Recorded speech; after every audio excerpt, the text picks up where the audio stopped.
गीता का संपूर्ण ज्ञान भगवद गीता, जिसे संक्षेप में गीता कहा जाता है, एक प्राचीन भारतीय धार्मिक और दार्शनिक ग्रंथ है। यह महाभारत के भीष्म पर्व के 25वें से 42वें अध्याय में स्थित है और इसमें कुल 700 श्लोक है।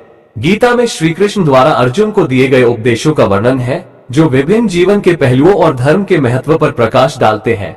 इसका मुख्य संदेश कर्मयोग, ज्ञान योग, भक्ति योग और धर्म का पालन है।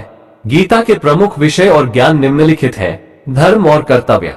गीता में भगवान श्री कृष्ण अर्जुन को उनके कर्तव्यों का पालन करने की सलाह देते हैं, चाहे परिणाम कुछ भी हो।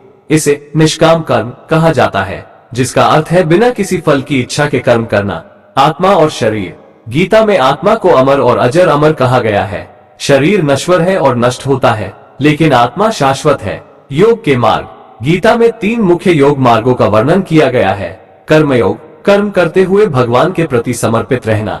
ज्ञान योग, ज्ञान के माध्यम से आत्मा की पहचान करना। भक्ति योग, भगवान की भक्ति और समर्पण के माध्यम से मोक्ष प्राप्त करना। समर्पण और विश्वास। भगवान में पूर्ण विश्वास और समर्पण को गीता में महत्वपूर्ण माना गया है। श्री कृष्ण कहते हैं कि भगवान में समर्पण से सभी कष्टों का निवारण होता है। माया और माया का परित्याग। संसार की माया और मोह को त्याग कर भगवान के चरणों में शरण लेने की सलाह दी जाती है।